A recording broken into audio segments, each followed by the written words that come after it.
बहुत बहुत स्वागत आपका once again in my channel Giza education. A very warm and hearty welcome to all you guys out there. और आज जो टॉपिक हमने लास्ट टाइम पढ़ी है 2 बार से, तो जो भी टॉपिक हम लोग रिफ्रैक्शन की पढ़ते आ रहे हैं, कुछ सवाल लगा के देखेंगे अप्लाई करके, है ना, कि कितना हम लोग समझ पाए हैं टॉपिक को। पहले हम लोग आसान सवाल लगाएंगे, फिर हम लोग थोड़ा डिफ़िकल्ट लगवाएंगे, ठीक है। एक एग्जाम्पल के तहत कि अगर ये मीडियम 1 है, ये मीडियम 2 है, ठीक है। मान लेते हैं कि रेयर मीडियम है और डेंसर मीडियम है।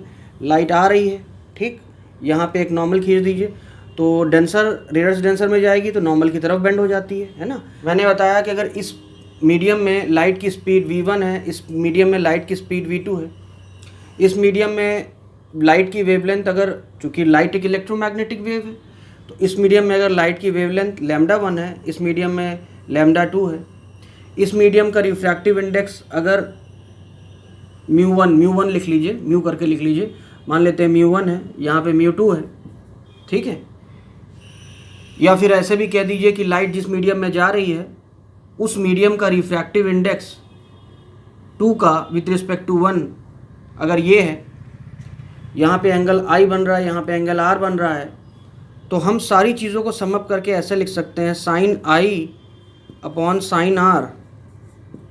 जिस मीडियम में, ये पहले मीडियम की चीज़ ऊपर लिख रहा हूँ, सेकंड मीडियम की, तो साइन इस मीडियम का एंगल, क्योंकि इंसिडेंस इस एंगल इस मीडियम में हो रहा है, रिफ्रैक्शन दूसरे मीडियम में हो रहा है, ठीक है, इज इक्वल टू उस मीडियम की जो स्पीड थी वो लिख दीजिए, जिस मीडियम में जा रही है या रिफ्रैक्टिव एंगल बन रहा है उसकी स्पीड लिख दीजिए, जिस मीडियम से आ रही है उसकी वेवलेंथ, अगर वहाँ पे λ1 थी, जहाँ जा रही है वहाँ λ2 थी, ठीक है। जहाँ जा रही है, ये ध्यान रखना, ये इन्वर्स होता है, जहाँ जा रही है, या फिर ऐसे लिख सकते हैं is equal to refractive index of 2 with respect to 1। आप गौर करें, यही आपकी स्नेल्स लॉ थी, है ना। या इसी को आप अलग ढंग से ऐसे भी लिख सकते हैं, absolute refractive index of 2 upon absolute refractive index of 1, यानी रिफ्रैक्टिव इंडेक्स 2 का विथ रिस्पेक्ट टू एयर होगा, 1 का विथ रिस्पेक्ट टू, जब भी कहा जाता है ना किसी मीडियम का रिफ्रैक्टिव इंडेक्स, तो ये एज्यूम्ड होता है कि वो एयर के रिस्पेक्ट में बात कर रहा है, ठीक है। ये फॉर्मूला याद रखिए, इन्हीं फॉर्मूलेस का यूज़ करके हम लोग क्वेश्चन करने जा रहे हैं, ठीक है। आप पहले इस फॉर्मूले को देख लीजिए, फिर हम लोग क्वेश्चन करते हैं। Sine I upon sine R is equal to v1 upon v2 is equal to λ1 upon λ2 is equal to, एक काम करते हैं, इसको और आसान कर दे के बताता हूँ। मान लेते हैं ये एयर है और ये है, या एक काम करते हैं और वो कर देते हैं, ये वाटर है और ये ग्लास है। तो अगर मुझसे कोई ये फॉर्मूला लिखने को कहे तो मैं कहूँगा जो वाटर में एंगल ऑफ इंसिडेंस बन रहा होगा उसको आप तो आप I लिखेंगे अपॉन साइन R, जो ग्लास में बन रहा होगा, इज इक्वल टू वाटर में जो स्पीड होगी अपॉन जो ग्लास में स्पीड होगी, है ना। ये दोनों जो वेवलेंथ, आपको ये मैंने बताया भी था कि c is equal to frequency into lambda होता है, यानी velocity is equal to light के लिए, ये लाइट की स्पीड है c और ये लाइट की फ्रीक्वेंसी है। मैंने आपको बताया था कि फ्रीक्वेंसी जो होती है एक मीडियम से दूसरे मीडियम में जाने में चेंज नहीं होती, ये याद रखिएगा, क्योंकि वो सोर्स पे डिपेंड करती है। फिर से वही सब पुरानी बातें यहाँ करने का समय नहीं है। वेलोसिटी और वेवलेंथ में सेम फ़र्क आता है। अगर आप देख लें, इसको कांस्टेंट कर दें तो c by lambda is equal to constant हो जाएगा ना। इसका मतलब क्या है, अगर फ्रीक्वेंसी कांस्टेंट हो गई तो c बाय लैम्डा करो, तो यानी ये दोनों, जब कोई दो चीज़ों का डिवीजन कांस्टेंट होता है तो ये दोनों आपस में डायरेक्टली प्रोपोर्शनल होती हैं, ये ध्यान रखना। और दो चीज़ों का अगर प्रोडक्ट कांस्टेंट होता है तो वो चीज़ें आपस में इन्वर्स प्रोपोर्शनैलिटी होती हैं। सिंपल मैथमेटिक्स है, याद रखिएगा। तो याद रखिए, पहले मीडियम में, जिस मीडियम में आ रही वहाँ एंगल I बन रहा है, जहाँ जा रही है वहाँ एंगल R बन रहा है, जहाँ से आ रही है वहाँ वाटर है, जहाँ जा रही है वहाँ ग्लास है। तो जिस एंगल में, जिस मीडियम में एंगल I बन रहा है उसी मीडियम की स्पीड लिखो और उसी मीडियम की वेवलेंथ भी लिखो, lambda water upon lambda glass, जहाँ जा रही है, ठीक है। लेकिन जब रिफ्रैक्टिव इंडेक्स लिखने की बारी आएगी तो वो उल्टा लिखना, यानी ये लिखोगे absolute refractive index of glass upon absolute refractive index of water, ठीक है। या आप ऐसे भी लिख लीजिए, आप चाहें तो उसको म्यू करके भी लिख सकते हैं, उससे कोई फ़र्क नहीं पड़ेगा, वो तुम्हारी इच्छा है। इसे म्यू करके लिख लो, क्या फ़र्क पड़ता है, ठीक है। या फिर ऐसे भी लिखा जा सकता है, रिफ्रैक्टिव इंडेक्स ऑफ जिस मीडियम में जा रही है, जिस मीडियम से जा रही है, ठीक है। तो एक दो मीडियम को भी लेके मैंने समझा दिया कि क्या मैं कहना चाहता हूँ। अब सीधे प्रॉब्लम करेंगे और बातों को आगे बढ़ाएंगे, ठीक है। इतनी बात समझ में आ गई? इतनी बात समझ में आ गई तो चाहे तो आप फिर से एक बार लिख लीजिए और फिर हम क्वेश्चन शुरू करते हैं, ठीक है। देखिए पहला क्वेश्चन आपके स्क्रीन पे मैं डाल रहा हूँ। क्वेश्चन आप देख लीजिए पहले अच्छे से, 5 मिनट आराम से क्वेश्चन देखो पहले क्या है, क्वेश्चन को पढ़ो, क्वेश्चन की लैंग्वेज समझो। भले ही आसान क्वेश्चन हो तो भी पहले आप क्वेश्चन को अच्छे से पढ़िए, ज़रूर ध्यान से पढ़िए, समय दे के पढ़िए, ठीक है, जल्दबाजी मत करिए।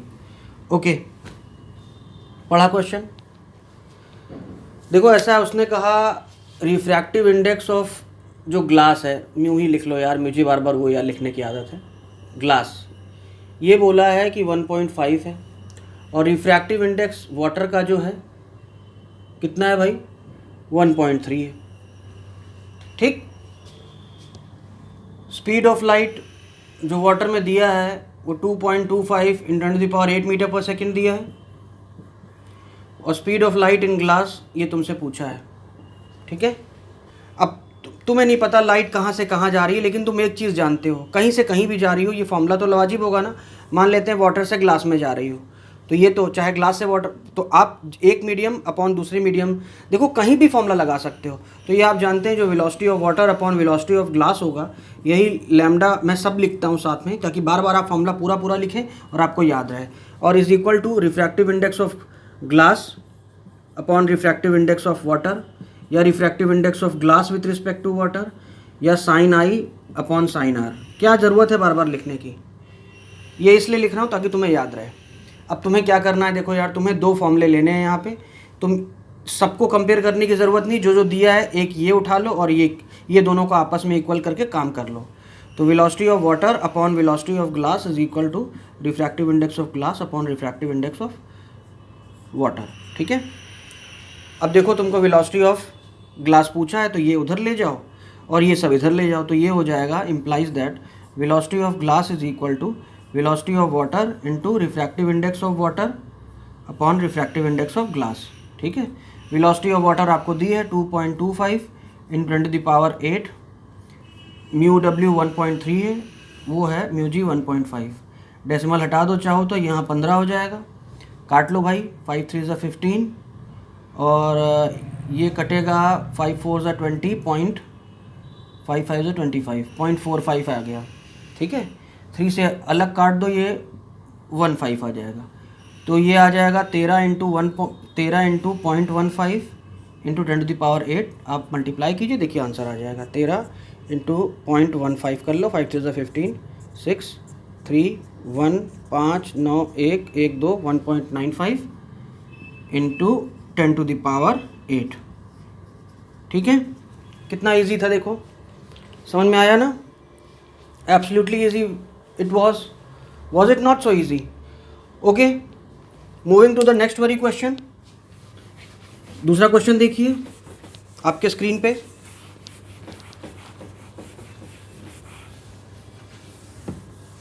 अच्छे से पढ़ लीजिए, सवाल क्या कह रहा है समझ लीजिए। तुमसे ये कह रहा है कि जो रिफ्रैक्टिव इंडेक्स ग्लास का होता है विथ रिस्पेक्ट टू वाटर, वो 9/8 होता है।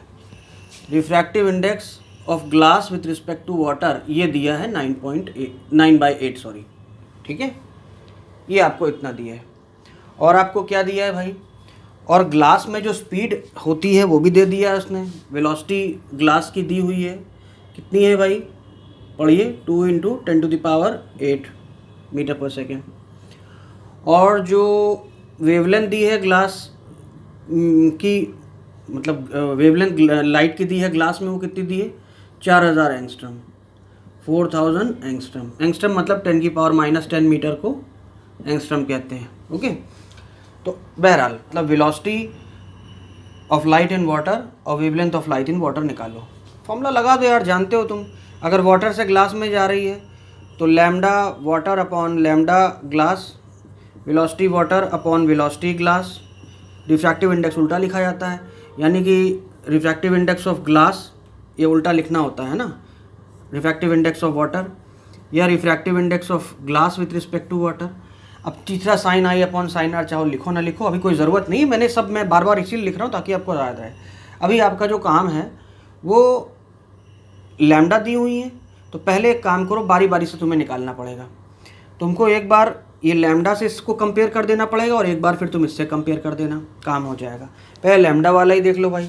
Lambda of water upon lambda in glass is equal to refractive index of glass with respect to water, जो कि 9/8 दिया है, ठीक है। इम्प्लाइज दैट, क्या करोगे तुम यार, तुमको ग्लास की वेवलेंथ दिया है तो lambda water upon lambda glass की जगह आप लिख दीजिए 4000 इंटू 10⁻⁻10 लिखो या ऐसे ही रहने दो, कोई फ़र्क नहीं पड़ता, इज इक्वल टू 9/8 कर लो। तो लैम्डा वाटर आ जाएगा 9/8 इंटू 4000 इंटू 10⁻⁻10 मीटर, ठीक है। Let me see the visibility, is it not getting very short, okay fine.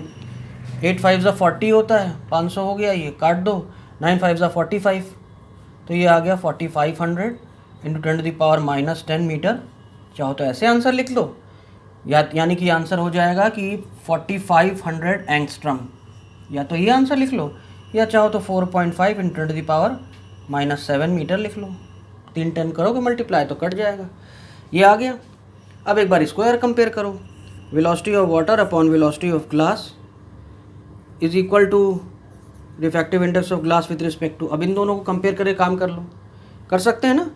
तो वेलोसिटी ऑफ वाटर आ जाएगी, velocity of water is equal to velocity of glass into refractive index of glass with respect to water. Velocity in glass आपको दी हुई है 2 into 10⁸, और ये 9/8 आपको दिया ही हुआ है, सॉल्व हो जाएगा ये भाई, हो जाएगा ना। इसको चाहो तो ये ऐसे काट दो, 4 से काट दो, तो ये आ जाएगा 2.25 इंटू 10⁸ मीटर पर सेकेंड, ठीक है। Let me see the visibility, 2.25 into 10⁸। समझ में आया बात ये, ठीक है। अब अगले क्वेश्चन की ओर हम लोग बढ़ते हैं। अगला क्वेश्चन मैं देने वाला हूँ आपको आपकी स्क्रीन पर, देखिए आप।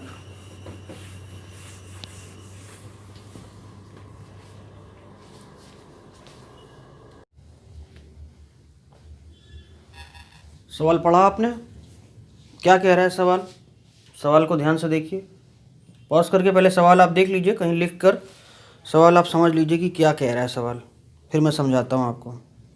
2 मिनट रुक के देखिए सवाल क्या कह रहा है। सवाल कह रहा है कोई ट्रांसपेरेंट ग्लास प्लेट है, जो भी ग्लास प्लेट मान लेते हैं ऐसी कोई ग्लास प्लेट होगी, और उसकी जो भी मोटाई है हमें नहीं पता, वो बताया नहीं है, लेकिन ये कह रखा है कि उसका रिफ्रैक्टिव इंडेक्स जो है √3 है, यानी refractive index of the medium जो है वो कितना है, √3। केवल म्यू लिख देते हैं क्योंकि ज़्यादा अभी मतलब नहीं है, वैसे ये mu of medium with respect to air होता है ना, या mu of glass with respect to air जो है वो √3 दिया हुआ है। अब देखिए वो ये कह रहा है, देखिए एक्चुअली एक चीज़ होती है जो हम लोग डिस्कस नहीं करते, जब भी कोई रिफ्रैक्शन फिनोमेना होता है तो ये आप याद रखिए कि कुछ पार्ट जो है उसमें रिफ्लेक्ट भी होता है, लेकिन हम लोग डिस्कस नहीं करते। मेजॉरिटी पार्ट रिफ्रैक्ट हो गया तो हम लोग रिफ्रैक्ट करते हैं, मेजॉरिटी पार्ट अगर रिफ्लेक्ट हो गया तो हम लोग रिफ्लेक्शन कहते हैं।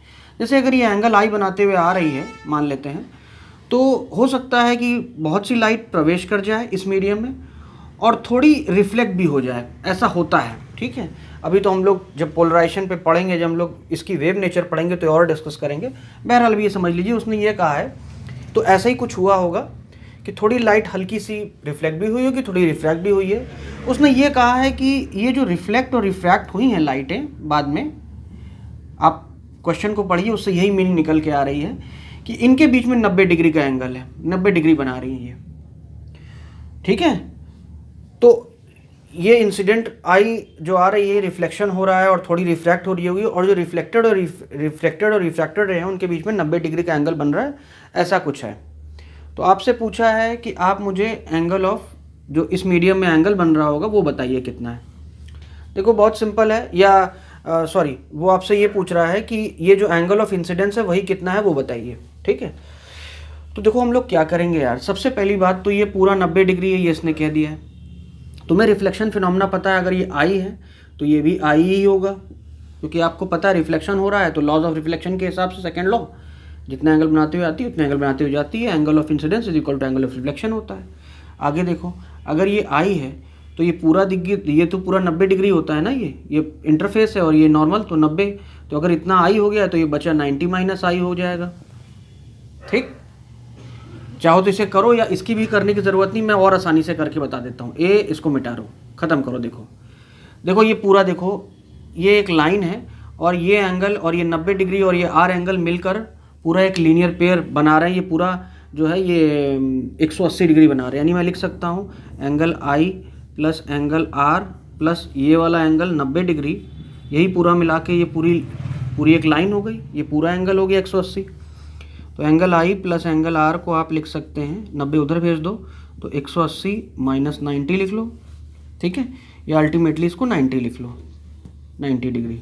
ठीक है, तो इससे बेनिफिट ये होगा कि चाहो तो तुम एंगल आर को तुम 90 माइनस आई लिख सकते हो या आई को 90 माइनस आर लिख सकते हो। हम लोग इसका यूज़ कर ले जाएंगे। देखो कैसे, अब स्नेल्स लॉ लगाओ। तो sine I upon sine R is equal to refractive index of the medium with respect to air, जहाँ जा रही है और जहाँ जा रही है, ये चूँकि एयर है, ये ग्लास है, और इसका refractive index with respect to air दिया ही हुआ है √3। ठीक है, इसको हटा के फिर सीधे √3 लिख लो। ठीक, ये वैल्यू √3 दी हुई है। साइन आई, अच्छी बात है, साइन आई लिखे रहने दो। साइन आर की जगह आप 90 माइनस आई लिख लीजिए। तो साइन आर की जगह हम लोग लिख लेते हैं 90 डिग्री माइनस आई। ठीक है, is equal to √3। Sine 90 minus I, sine 90 minus theta cos theta होता है, तो ये कॉस थीटा हो गया। Implies that sine I upon cos I is equal to √3। Sine I upon cos I tan I हो गया, लिख लो भाई, tan I is equal to √3, यानी I is equal to tan inverse √3। अब आप जानते हैं टेन के किस एंगल की वैल्यू √3 होती है, 60 डिग्री की। आई की वैल्यू आ गई 60 डिग्री। समझ में आया? बहुत इजी क्वेश्चन है, कोई खास नहीं था। अगला क्वेश्चन देखिए और समझिए क्या कह रहा है अगला क्वेश्चन। देखिए, इस प्रकार का एक ग्लास स्फीयर है, उसने ऐसा कहा है। ठीक है, क्वेश्चन पहले रुक के आप पढ़ लीजिए, 2 मिनट पढ़ लीजिए क्वेश्चन, फिर हम लोग आगे बढ़ते हैं। 2 मिनट आप पॉज करके पढ़िए, वीडियो को पॉज कीजिए, क्वेश्चन पढ़िए, फिर आगे बढ़ते हैं। पढ़ लिया? इसमें फिगर दिया हुआ है, तो फिगर मैं बना दे रहा हूँ। ये कोई रे है जो 60 डिग्री बनाते हुए स्ट्राइक कर रही है इस पॉइंट पे, यानी ये डिग्री 60, यहाँ पे एंगल 60 डिग्री बताया एंगल ऑफ इंसिडेंस। ऑब्वियस सी बात है कि इस पॉइंट पर नॉर्मल बनाएंगे, तो नॉर्मल कहीं पे भी बनाओगे यार, वो तो सर्कल के सेंटर से ही जाएगा, सॉरी स्फीयर के सेंटर से जा रहा है, तो ये नॉर्मल, ये लाइट ऐसे जानी चाहिए थी, तो नॉर्मल तरफ बेंड करेगी थोड़ी सी, तो ये रास्ते जाने के बजाय थोड़ा सा इसने बेंड किया होगा। मैं इसको हटा के थोड़ा मैं ये रे फिर से बना देता हूँ ताकि थोड़ा सा समझ में आए। 60 डिग्री लगे भी, ये 60 डिग्री है, ये जाना चाहिए, तो ये रास्ते ना जाके थोड़ा सा बेंड होती है, वो यहाँ पहुँचती है, और फिर यहाँ पे नॉर्मल बनाओगे तो ये बनेगा। ठीक है, और उस हिसाब से अब फिर से डेंसर से रेयर में जा रही है और डेविएट होगी, ये रास्ता जाना चाहिए था लेकिन और डेविएट होकर ऐसे निकल जाएगी। ठीक है, तो ये एंगल ऑफ इमर्जेंस होगा। ठीक है, ये बताने की ज़रूरत नहीं है, स्फीयर है तो ये भी रेडियस होगा, ये लेंथ और ये लेंथ भी रेडियस होगी। उसने पूछा क्या है, एंगल ऑफ डेविएशन पूछा है और एंगल ऑफ इमर्जेंस पूछा है। तो very first of all we are going to find of angle of emergence, तब हम लोग डेविएशन की बात करते हैं। अब एंगल ऑफ इमर्जेंस देखो कैसे निकालेंगे। आप ये जानते हैं कि ये 60 है, इसको एंगल आर मान लो। अगर ये एंगल आर है तो ये भी एंगल आर होगा, ये कोई बताने की ज़रूरत नहीं है। इस रेडियस को आप कैपिटल आर मान लीजिए ताकि कन्फ्यूजन ना हो। अब ये वाला ट्रायंगल में आप देखिए, ये साइड और ये साइड तो रेडियस ही यानी बराबर हैं, तो ये बराबर हैं, तो ये दोनों एंगल ही बराबर होंगे, इसलिए दोनों को आर लिख दिया मैंने। समझ में आई बात? तो आप लिखिए sine 60 upon sine R is equal to refractive index of this medium. तो रिफ्रैक्टिव इंडेक्स ऑफ जो भी ये मीडियम हो, glass sphere with respect to air, air से जा रही है, और ये वाली वैल्यू उसने √3 दी हुई है। ठीक है, इस चीज़ को उसने √3 दिया हुआ है, ध्यान दीजिए। तो साइन आर की वैल्यू कितनी हो जाएगी भाई? साइन आर की वैल्यू हो जाएगी साइन 60 अपॉन √3। साइन 60 कितना होता है? √3/2 होता है, तो √3/2 लिख लो, इंटू √3 लिख लो, तो √3 कट गया, बचा 1/2। तो इम्प्लाइज दैट साइन आई की वैल्यू जो, साइन आर की वैल्यू जो आ रही है 1/2 आ रही है। तो ये बताने की ज़रूरत नहीं है आर की वैल्यू, साइन के कितने मान की वैल्यू 1/2 होती है, आपको पता है 30 डिग्री की, तो आर की वैल्यू 30 डिग्री आ गई। ठीक है, तो ये 30 डिग्री है, ये बात पता चली। अब ये बात 30 डिग्री है तो कहानी ख़त्म हो गई, क्योंकि अब इस मीडियम और इस मीडियम के रिस्पेक्ट में स्नेल्स लॉ लगाएंगे, तो sine R upon sine E करेंगे is equal to refractive index of air with respect to glass, क्योंकि अब की बार वो एयर में जा रही है, ग्लास से जा रही है। साइन आर की वैल्यू साइन 30 लिख लीजिए, साइन ई आपको ढूंढना है तो साइन ई आप लिख लीजिए। इसको आप जानते हैं, अगर refractive index of glass with respect to air अगर √3 था, तो ये आप जानते हैं refractive index of air with respect to glass इसका रेसिप्रोकल होगा, ये तो आपको पता ही है पहले से। तो इसकी जगह आप चाहें तो 1/√3 लिख लीजिए। तो साइन ई की वैल्यू कितनी हो गई भाई, ये हो गई √3 इंटू साइन 30 जो कि 1/2 होगा, तो √3/2 आ गया, तो यानी साइन ई की वैल्यू आ गई होगी √3/2। तो आप जान गए हैं कि √3/2 कितना एंगल होता है भाई, कौन से एंगल का मान √3/2 होता है, दैट इज 60 डिग्री। तो यानी ई की वैल्यू आपकी 60 डिग्री आ गई। इतनी बात समझ में आई। डेविएशन निकाल लेते हैं जल्दी से। ई हमारा 60 डिग्री आ ही गया है, ये बात समझ में आई आपको, ये बात क्लियर हुई है। आगे चलते हैं, अब डेविएशन निकाल लेते हैं। देखो डेविएशन होता क्या है, जो हमारी इंसिडेंट रे है और जो हमारी रिफ्रैक्टेड रे है, फाइनली कितने भी मीडियम से होते हुए फाइनली जो पोजीशन है रे की वो ये है, और जो थी इनिशियल वो ये रे थी, इनके बीच में कितना एंगल आया है वो हमें देखना है। तो एक काम करो यार, इसको आगे बढ़ा दो, ऐसे ये बढ़ा दिया आपने ऐसे, ठीक है, और इसको पीछे बढ़ा दो, ये तो ये जा रही थी और अब ये जा रही है, ये वाला जो एंगल होगा यही एंगल ऑफ डेविएशन होगा, इसको डेल्टा कर देते हैं। ठीक है, ये हम थोड़ा सा सर्कल यहाँ मिटा देते हैं ताकि दिखाने में दिक्कत ना हो, ये डेल्टा। अब देखो ये डेल्टा है यार, तो अगर आप ट्रायंगल में नाम दे देता हूँ, ये मान लेते हैं ए पॉइंट है, ओ पॉइंट है, और या ए पॉइंट है, बी पॉइंट है, और इसको सी मान लीजिए। तो ये ट्रायंगल देखिए ए बी सी, ये वाले ट्रायंगल में देखें तो ये वाले ट्रायंगल में ये एक्सटीरियर एंगल है, और एक्सटीरियर एंगल जो होता है वो सम के बराबर होता है किसके, ये वाले एंगल के और ये वाले एंगल के। ये बात समझ में आ रही है, ये जो एक्सटीरियर एंगल है इन दोनों के सम के बराबर होगा। ये ट्रायंगल देखिए ये वाला, इतनी बात समझ में आई। ये वाला एंगल क्या है देखो, अब ये तुम जानते हो कि ये 60 डिग्री है, तो ये और ये यानी ये पूरा यही है ना, दो रे, एक रे ये है एक रे ये, तो ये पूरा 60 है तो ये पूरा 60 होगा, ये पूरा 60 है, इतना आर तुम्हारा 30 आ चुका है, तो 60 में से 30 हटाओगे तो 30 ये होगा। यहाँ देखो ये भी एंगल 30 आ चुका, 60 आ चुका है, तो ये वाला 60 है तो ये पूरा 60 होगा, इसमें से इतना तो 30 आ ही चुका है, तो 60 माइनस 30, 30 ये होगा। ठीक है, तो डेल्टा इज इक्वल टू 30 + 30 करके आप दे दीजिए, 60 डिग्री आ जाएगा।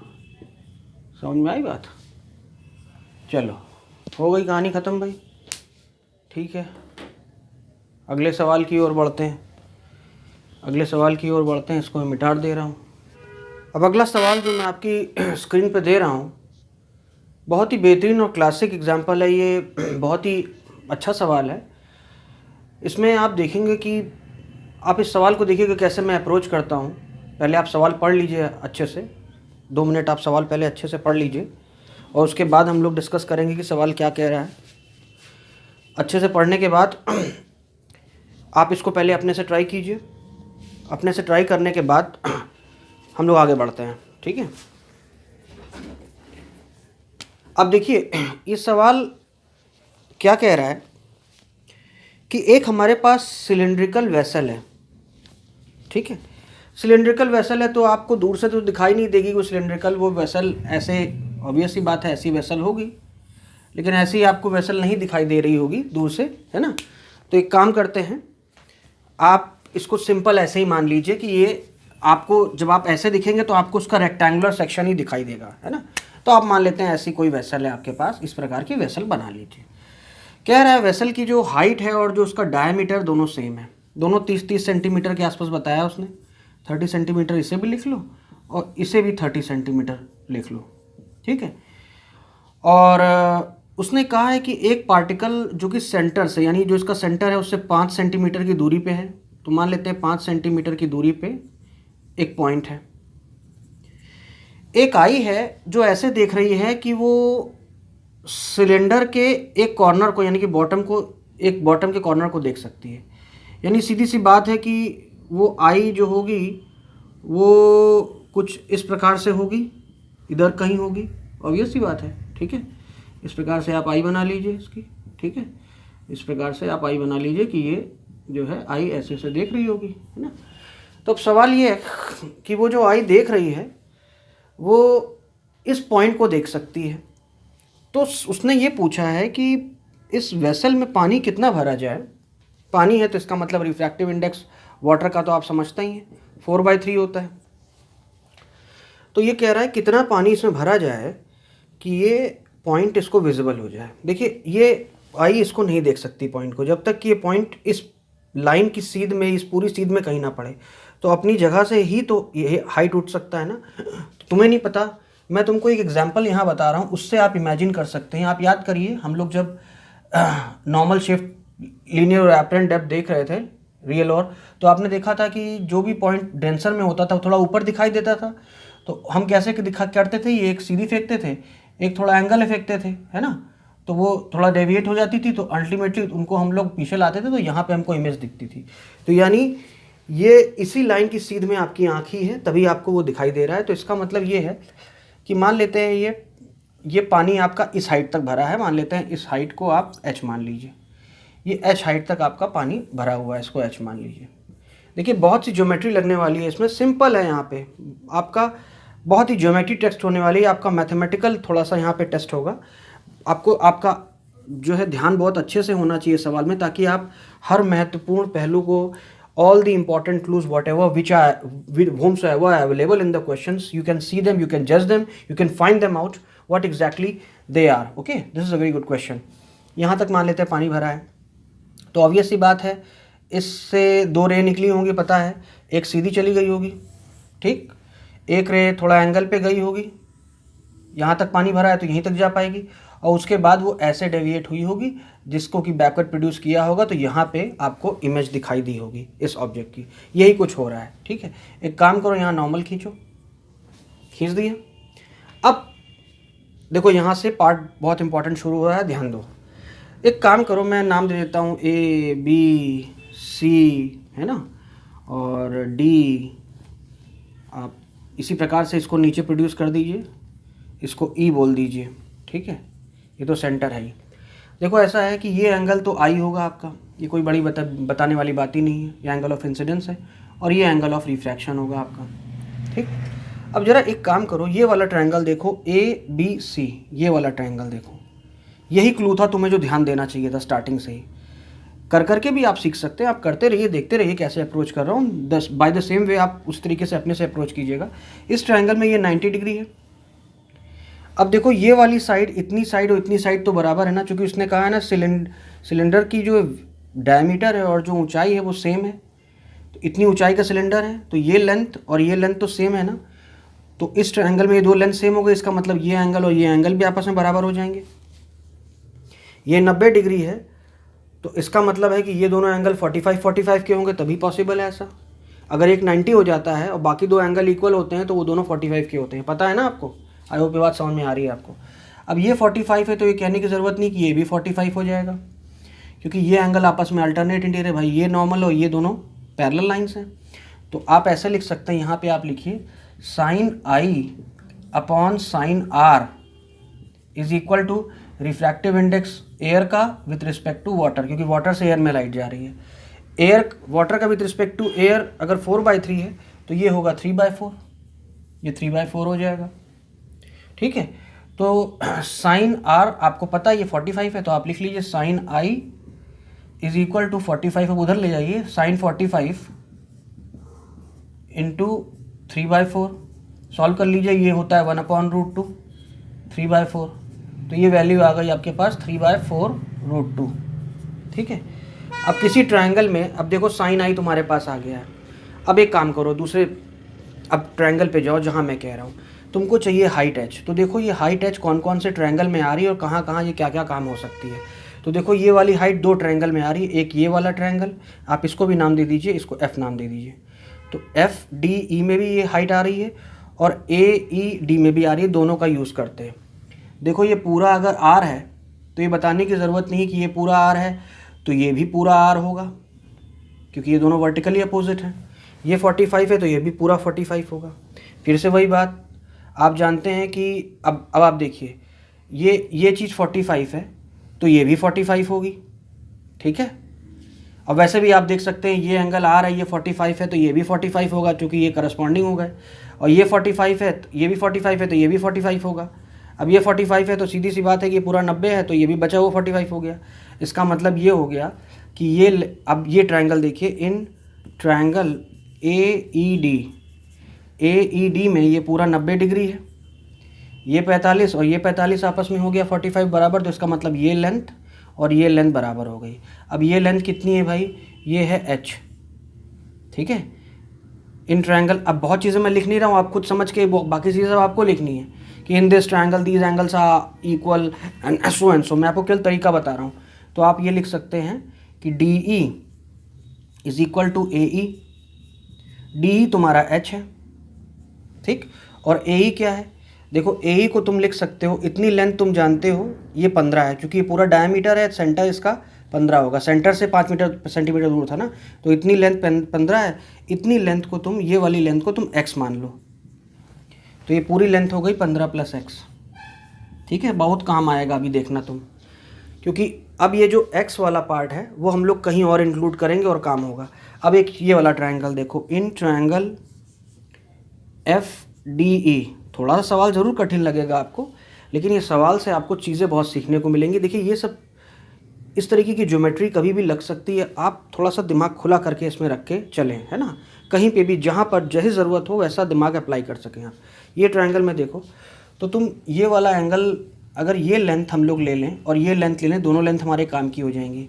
तो आप लिख लीजिए tan I is equal to, अगर इस एंगल का tan लोगे तो परपेंडिकुलर अपॉन बेस, यानी कि इतनी लेंथ है, ये 5 है, ये x है, तो 5 + x अपॉन ये लेंथ h। अब सवाल ये है कि tan I कैसे लाया जाए। कोई बात नहीं है, sin I तुम्हारे पास आ गया है ना, तो tan I भी आ जाएगा। अरे यार ये तो जानते ही हो, कोई ट्रायंगल है सपोज, अगर ये एंगल I है तो sin I की वैल्यू अगर है 3/4√2, इसका मतलब परपेंडिकुलर 3x होगा और हाइपोटेन्यूज होगा 4√2, ठीक है। ये बात पता है आपको। अगर ये 3x होगा और ये 4 होगा, इसको 4√2x मान लीजिए, क्योंकि रेशियो है ना, तो रेशियो है तो इसका मतलब हमने इसको, अब रेशियो में कुछ एक कांस्टेंट टर्म मल्टीप्लाई करना पड़ता है। तो sin I अगर इतना है तो फिर ये वाली लेंथ जितनी हो गई, इसका स्क्वायर माइनस इसका स्क्वायर करोगे तो कहानी आ जाएगी।